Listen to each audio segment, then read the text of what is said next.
Day 4, week 1, 2024. It's all downhill from here.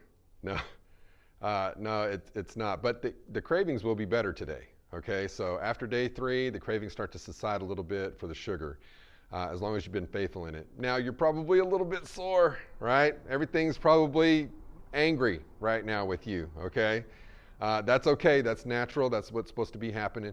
Please remember to hydrate. Hydration is critical for your muscles to be able to repair themselves. Remember RICE. Rest, ice, compression, elevation. Rest, ice, compression, elevation. So important, okay? There's no substitute for rest. Rest is when your bodies repair themselves, okay? Now, I know it's hard when you're having 3 jobs and you've got kids involved in everything. I know it's going to be tough to get your rest, but get it in where you can, okay? Just remember that that's the best thing for it. And then icing sore muscles and joints there's no substitute. If you can cold plunge, do that. It hits everything all at once. And that, just put some ice in the tub and get in it for 3 minutes and you'll be fine. So guys, we're also, that's for our spiritual aspect or our physical aspect of things. On the spiritual, book of John, and Jesus just turned water into wine, and he's there with his mama and his brothers, half sisters, right? So how does Jesus know us so well? He's one of us. I mean, he even had a stepdad, right? I have a stepdad. I know a lot of you probably have a stepdad as well too. So so he knows us because he is one of us, all right?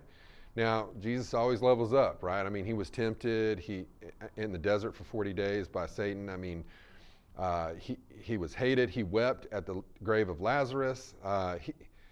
He's one of us. He walked, he was hungry, he was thirsty, he was tired, all those things. He was persecuted, he was hated, and they put him on the cross. Well, he put himself on the cross, but he went to the cross, he died, he rose again on the 3rd day, and then he did something incredible. He ascended into heaven. The Spirit lives inside of us.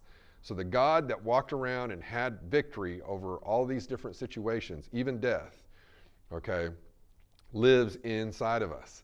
And he's here to help us because it's tough when you're working out, you're being faithful and all these different things. Some of us need divine help to be able to get it all done. And I'm one of them, okay? If it wasn't for Jesus, I wouldn't be able to get everything done that I need to get done. I know that he is the superpower that's charging everything in my heart and my body. You. I know it's painful, I know it's hard, but these things are making you stronger, okay? And you have help. You have help anytime. All you have to do is pray. Have a great day, guys.